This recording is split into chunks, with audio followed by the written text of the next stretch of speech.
दो दोस्त 12 साल का अमर और 10 साल का फराज रात को नींद न आने की वजह से बिस्तर से उठकर अपने घरों के पास वाले जंगल में निकल पड़ते हैं। जब दोनों एक दूसरे को देखते हैं तो बातचीत शुरू हो जाती है। फराज: अरे अमर, फराज तुम यहाँ क्या कर रहे हो? क्या तुम्हें भी नींद नहीं आई?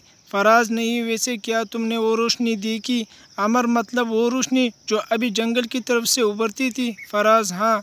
अमर: चलो जाकर देखते हैं क्या माजरा है। फराज: ठीक है। वो दोनों जंगल की तरफ बढ़ने लगते हैं। कुछ देर चलने के बाद उन्होंने जंगल के बीचों बीच वो लोग दिखाई देती है जो चुपके झाड़ियों में छुपकर देखते हैं।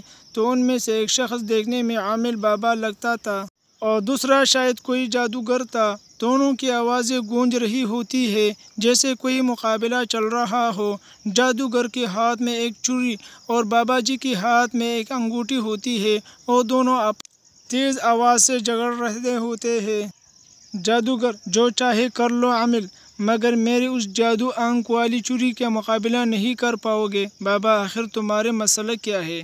मैं तो बस अपनी इबादत और रियाज़त करने में यहाँ आता हूँ, न कि तुमसे मुकाबला करने। वैसे भी तुम्हारी जादू रूहानियत से कोई मुकाबला ही नहीं।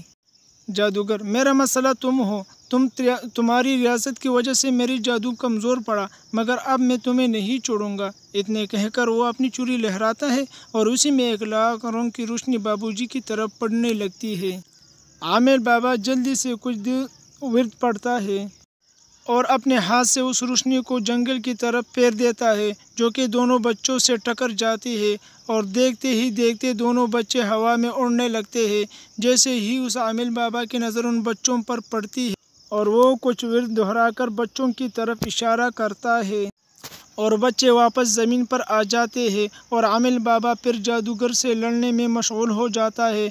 उमर: आखिर ये सब क्या हो रहा है? फराज: एक मज़ेदार लड़ाई चल रही है। और क्या अमर? चुप कर, हमें उस बाबा की मदद करनी चाहिए। फराज: हाँ, मैं भी उनकी तरफ हूँ। अमर: लगता है जादूगर की सारी ताकत उस चिड़ी में है और उस चिड़ी को उस लेना पड़ेगा। इतने में जादूगर एक नया मंत्र पढ़ना लगता है, मगर बच्चे उस मंत्र से शुरू होती ही झाड़ियों से बाहर आकर उस पर पत्थर फेंकना शुरू कर देता है। जादूगर मंत्र भूल कर गलत पढ़ता देता है और एक ही जादू में एक बिल्ली में तब्दील हो जाता है। आमिल बाबा बच्चों की तरफ मुतवज्जा होता है और उनका शुक्रिया अदा करता है। बाबा, वो बच्चे तुम कमाल कर दिया, क्या मैं तुम्हारी कुछ कर सकता हूँ? फराज बिल्ली को उठा लेता है और मुझे हमेशा उस बिल्ली चाहिए थी। अमर बाबा जी से मुखातिब होकर: बाबा जी, हमें बताएं कि ये सब क्या था। बाबा जा: दरअसल मैं अक्सर अपना अमल पढ़ता और मुराक़बा करने के लिए यहाँ आया करता था मगर आज उसने जादूगर ने मुझसे लड़ना शुरू कर दिया, मगर तुम बच्चों ने बहुत बहादुरी दिखाई। तुम चाहो तुम उससे बिल्ली को रख सकते हो। उसके बाद आमिल बाबा आगे बढ़कर जादूगर की वो छुरी ज़मीन से उठाकर तोड़ देता है और उन्हें आइंदा रात को इसी तरह अकेले बाहर निकलने से मना कर देता है।